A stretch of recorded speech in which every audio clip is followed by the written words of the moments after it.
I'm Nino Gonzalez, and welcome to another edition of Making Sense. And in a previous show, we had brought in David Rodriguez to talk about computer security issues in our home. And I think it's important because since a lot of our financial dealings are now online, we need to protect that, and we need to have good computer health at home. So in the last show, we were talking about passwords, and we were talking about antivirus, anti-spyware, anti-malware, and cookies, and all of this. So David, I want to thank you for coming back and doing another show. Anytime. And you know, one of the things I hear is firewall. You know, what is a firewall? Do I need one on my home computer system? How do I get one? What do I do? Okay, so a firewall is usually a piece of software or hardware that sits between your computer and the internet. And it investigates all the traffic coming in and out. And it says, okay, this is good traffic, this is bad traffic. So it's kind of like the gate in front of your house. Right? People who know you, they just walk right in. Other people might hesitate because, you know, they don't know if you have a dog, you know what I mean? So it kind of makes that analogy. But there's lots of different firewalls. One of them that I recommend is OpenDNS. It seems a little daunting to set it up because you set it up on your Wi-Fi router, so it protects everything that's on your network. And what it does is there's a list. There's people who curate a list, and they say, hey, you know what? This website we know is infected. We're not going to let people go to this website. Believe it or not, there are good guys out there that want people to be safe, that want to prevent problems. And so they run things like OpenDNS and these free antiviruses, anti-malware programs that we were talking about. And of course, they always make the option where you can kick them a couple of dollars, you know, to support what they're doing. And setting it up on the OpenDNS website, they have very good instructions for every kind of router that I can even think of, and some I've never heard of, on instructions on how to set it up. Some of that depends on your internet service provider. Certain providers only allow you to use their DNS servers. And what DNS stands for is domain name service. Because the internet doesn't really deal in letters, it's mostly numbers. But we could never remember, let's say, the IP address for CNN.com. Nobody would ever be able to remember. But that's translated into numbers. Into numbers. So when you type in the internet. So when you're surfing the internet and you're going to look for CNN.com and you type www.cnn.com, the DNS says, okay, what does this equal? And then it finds the number that it belongs to, and then it sends it to that number. So it's really, really interesting. It's really, really interesting stuff. But you know, the OpenDNS, what it does is it filters that traffic in and out, and it says, okay, this stuff should come in, this stuff shouldn't. So and also, do I need one? I know, but you also don't. Well, you need car insurance because it's the law, right? But you don't need a flu shot. So I like to use those examples with people because it's like, okay, yeah, I may not need that, but it's a kind of a good idea. And doesn't Windows now come with a firewall? Should I at least use that one? At a minimum, you should not turn that off. It's turned on by default. And sometimes people will get annoyed because it says, hey, you know, you installed the software, it wants access through the firewall. Just okay, fine. But you didn't look at the software that it was asking. Are you sure it's, you know what I mean? So you always want to make sure you know what you're clicking yes to. That's the biggest thing. And just making sure that, you know, it's turned on. And Windows will normally notify you, hey, your firewall's turned off. Are you sure you wanted to do that? So, and you know, it's just that for, I guess, the average home computer users, a lot of these things seem so daunting. And it does. You know, you find out about a firewall, and am I going to mess up my system, and you know, things like that. And there's very little the average user can do to their computer that can't be fixed. I mean, aside from you taking a hammer to your computer, there's very little that can't be fixed. Now, it might cost you a little bit to fix it, maybe, but you'll learn an important lesson on, okay, well, maybe I shouldn't have done that specific thing. But I always encourage people, don't be afraid to Google stuff or Bing or whatever search engine you want to use. Just be careful when it says add or ad supported.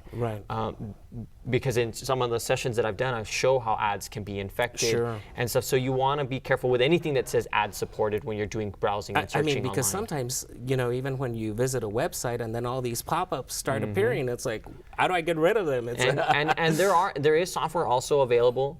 Most of them are browser plugins that you can install on Firefox, Google Chrome, even Internet Explorer that will block advertising.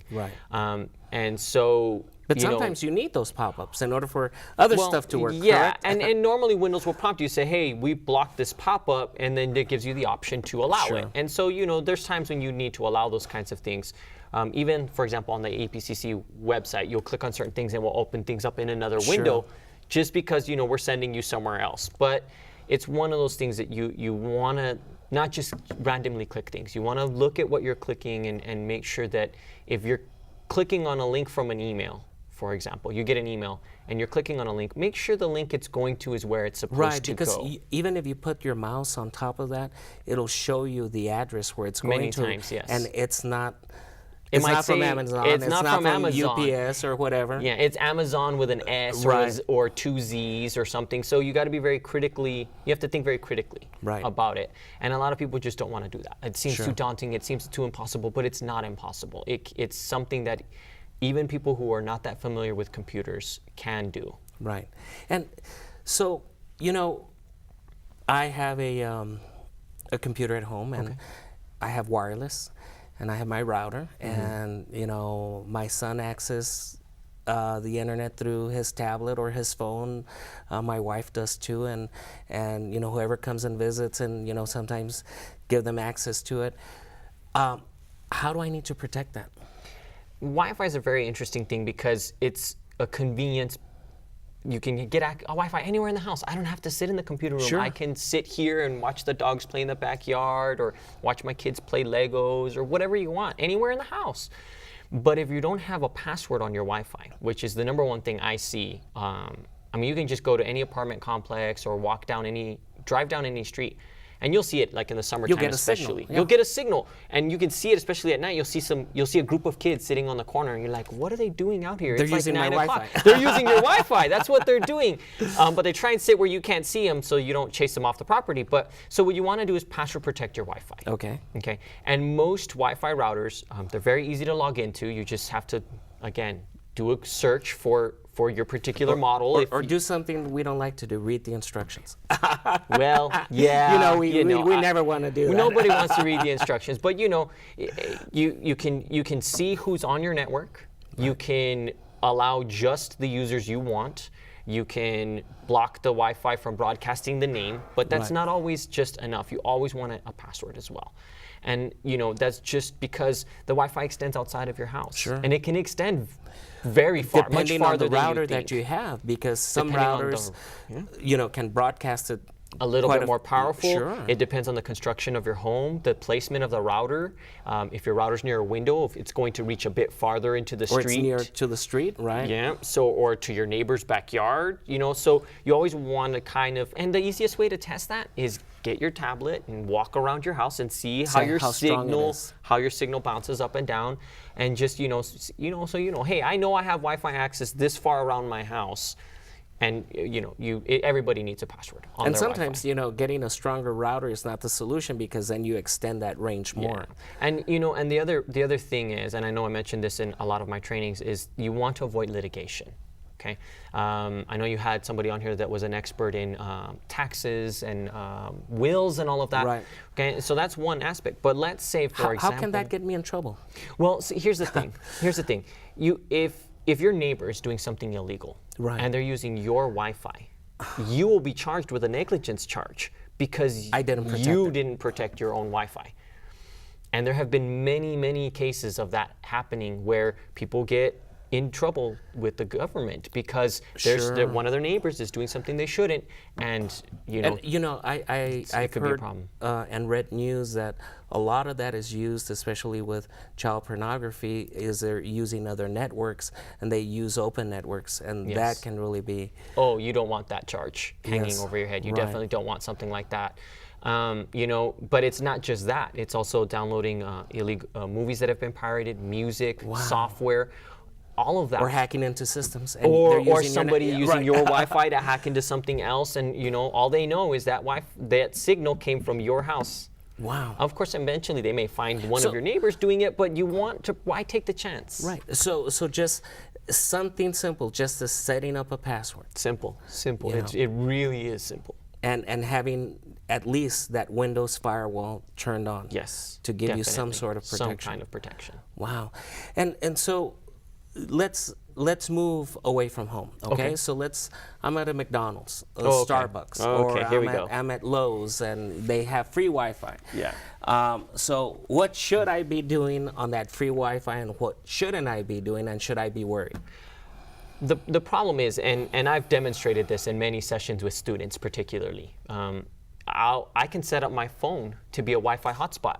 And I can Yes. name it anything I want. I can name it Starbucks, I can name it McDonald's, I can name Really? it anything I want. Yeah. Wow. How do you know when you're sitting in McDonald's you're actually connecting to their Wi-Fi? How do you know?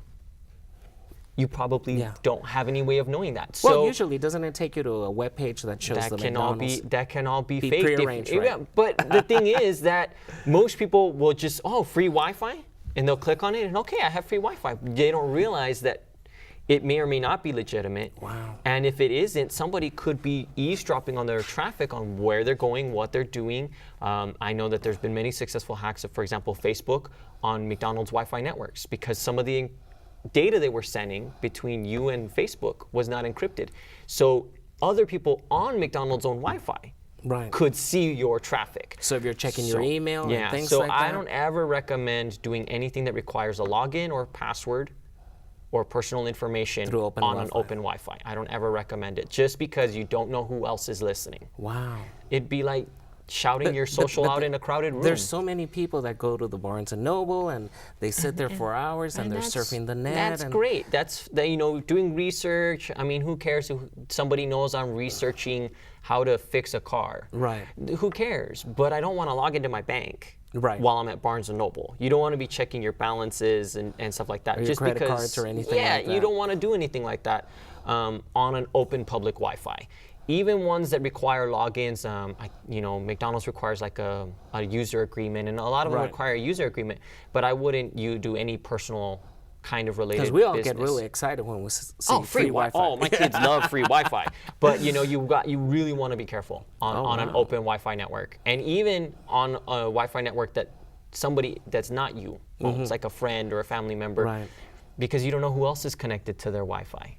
Wow. It could be if their Wi-Fi doesn't have a password, how do you know their neighbor's not Sure. also on it? So you got to be really careful. Wow, so a lot of interesting information and how to protect ourselves, in and out of home, because all the dealings that we have, not just with financial, but with social media Yeah. and email, we need to protect that. Yes. So we'll come back and talk a little bit more with you, David, on the second half of Making Sense. Thank you.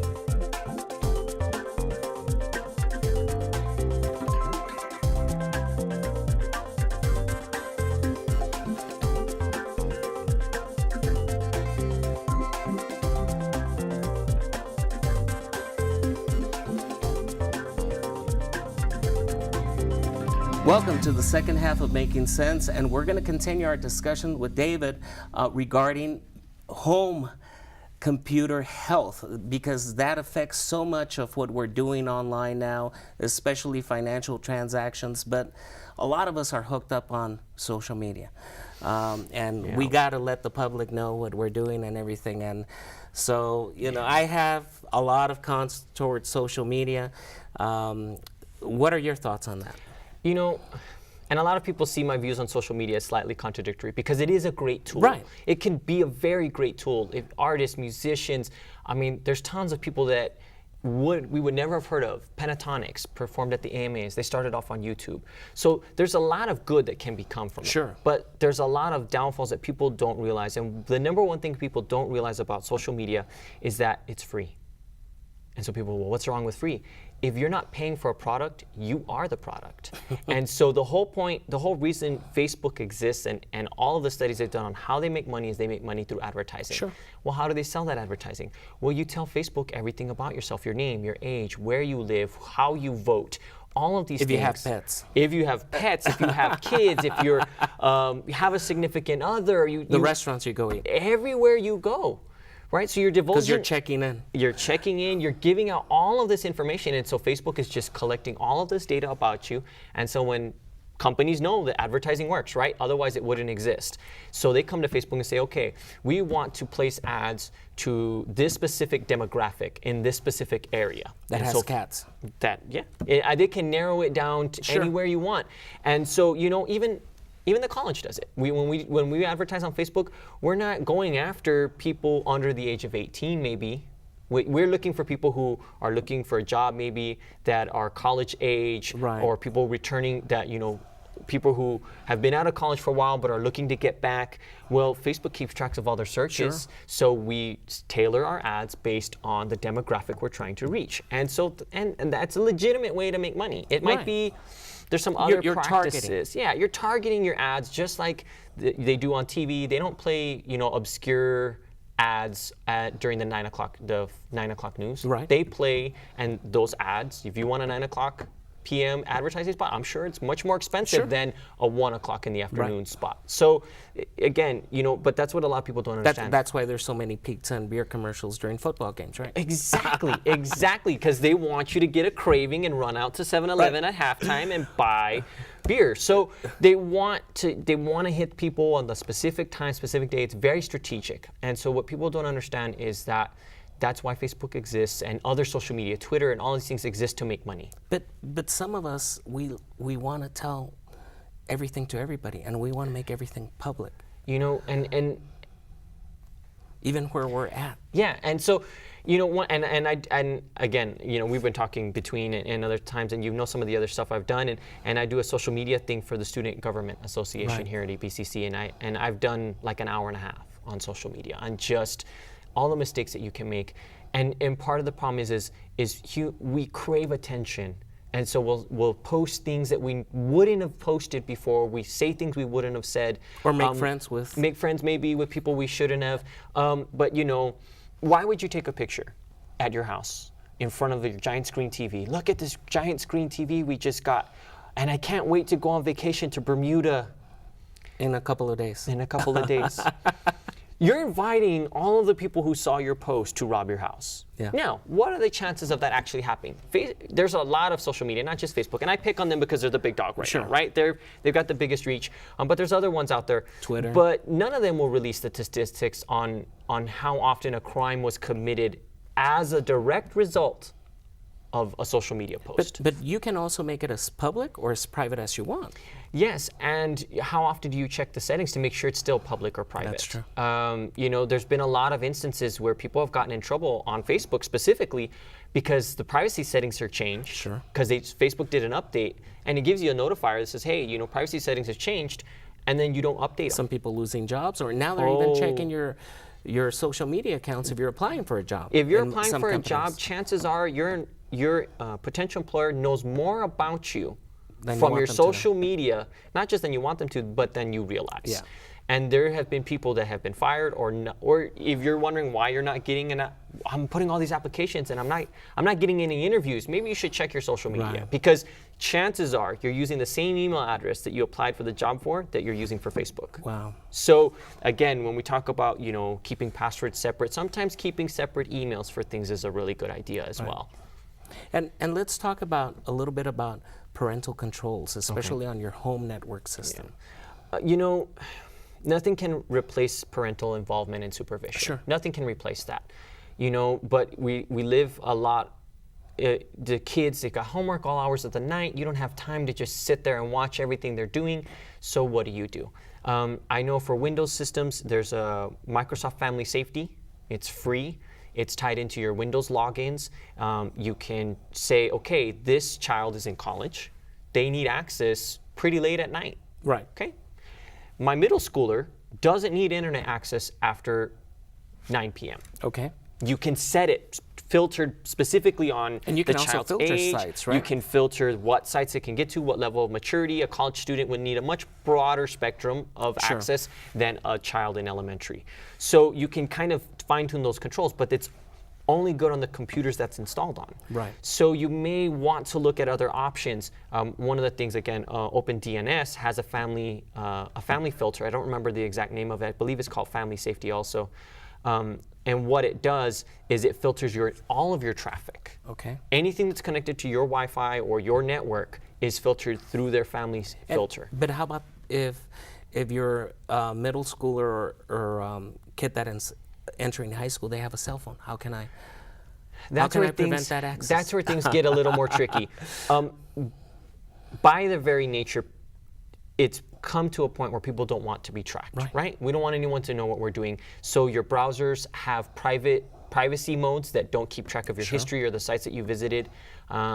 There's all kinds of things. So there's other software out there if you suspect that maybe you need to keep a closer eye on somebody, then maybe, then maybe they just don't have the maturity level to handle unfettered access.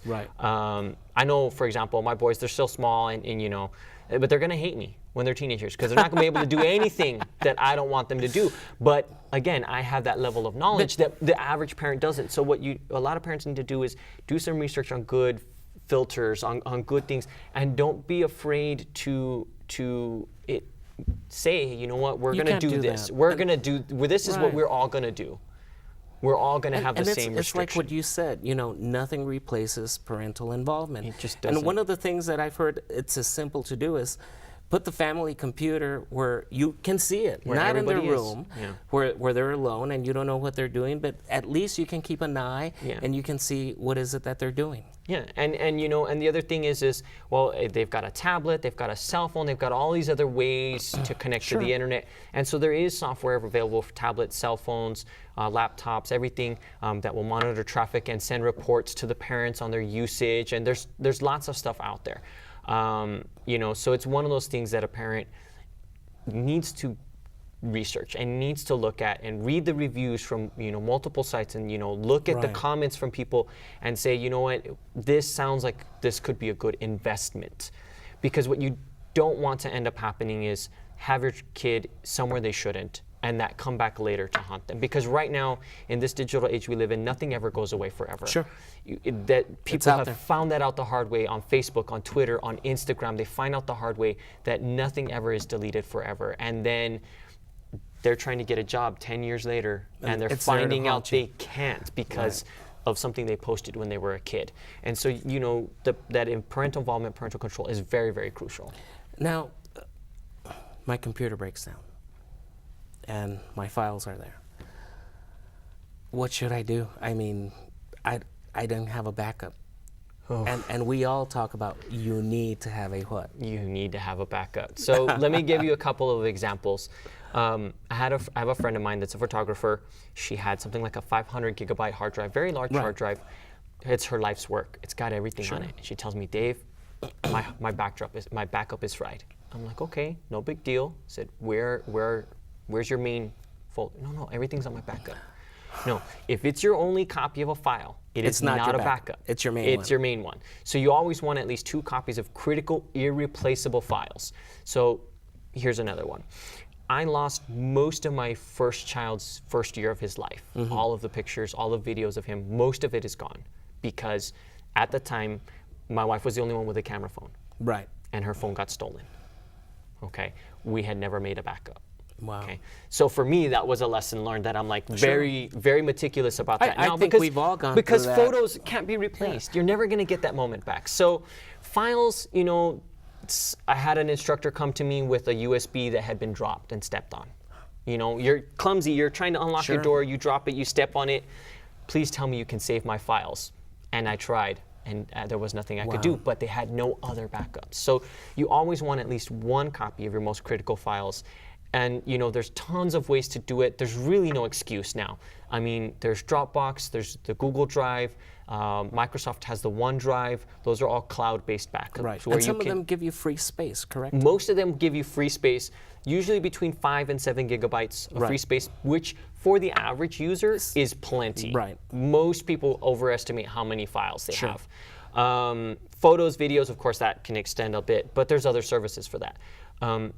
And then you can always back them up on USB or the little external hard drives. But the point being, you never want to only have 1 copy of a file. A friend of mine was very unfortunate to find that out when he brought his laptop to me. It had been infected with a program that's called a crypto locker. And what that does is it installs a software on your computer that encrypts all of your files and then gives you a notice saying you have 72 hours to pay us this amount. Ransom. A ransom. Yeah, kidnapped. And I've heard of those. He didn't tell me till after it was done. And I said, that would have been the only way to get your files back because the encryption that some of those programs use is stronger than the encryption your credit card company uses. Goodness. It's all gone. And he had his master's thesis and his research, and everything on there. He had no backups. So he lost months and months of work. So don't let that be you. Back up your some files. of these, for example, like if you put an external hard drive and it comes with software, it'll do it automatically. It'll do it automatically. You don't have to do anything. You don't even have to think about it. You know, a lot of them that come, they come with the software. You just install it and it says, how often do you want to back up? Yeah. Do you want us to back up only new files? Do you want us to back up everything? So you mentioned some physical ones and some cloud-based ones. Are the cloud-based ones safe? You're only as safe online as the company you're doing business with. That just needs to be understood. And you know, and of course, you know, we didn't even have time to get into all of it, but there's been companies that you would think would be safe. JP Morgan Chase had something like 20-something million users compromised. Right. They're a huge financial institution. So you're only as safe as the company you do business with, and you're only as safe as your password. So if you do your part and you get a strong password, you're probably pretty safe. Okay. Now, would I put my tax records and all of that on a cloud storage? Probably not a good idea. But photos, video of, you know, stuff like that, backups, let's say you're writing a book, you know, let's say you've got, you know, recipes from your great grandma that have been passed through, you know, back all that stuff up. There's no reason not to anymore. Right. And you know, you were talking about these data breaches and everything, and I did a show where, you know, you protect yourself, but your information still gets compromised. We've talked, you know, I talked about credit card companies. You know, you swipe it, and the, you know, the processor gets hacked, and they have your credit card number and things like that. Target, you know, there's been so many instances on that, and so even if we take steps, like you said, the big companies, they're vulnerable. And the reason is because they're an attractive target. Right? For example, Target didn't get hacked because they were after Target. Target got hacked because they know how many customers Target has. So, you know, you're only as safe as the company you're doing business with. So you can only do so much. And there's lots of resources out there. One of them is called Identity Theft Resource Center. It's where I get a lot of my statistics and data from when I'm doing research on it. And there's free resources online that you can do. Like, what do I do if I even think my identity has been compromised? And I did a show on identity theft, and I hope people go back and take a look at that on YouTube. But time's run out, and it's just so much. It goes by fast. And we completed another half of Making Sense in another episode, and I'd like to hear from you. If you have any comments, please email me. We'll see you next time. Thank you. Thank you, sir. Thank you, Dave. Always a pleasure. We'll see you. So. Thank you. See you.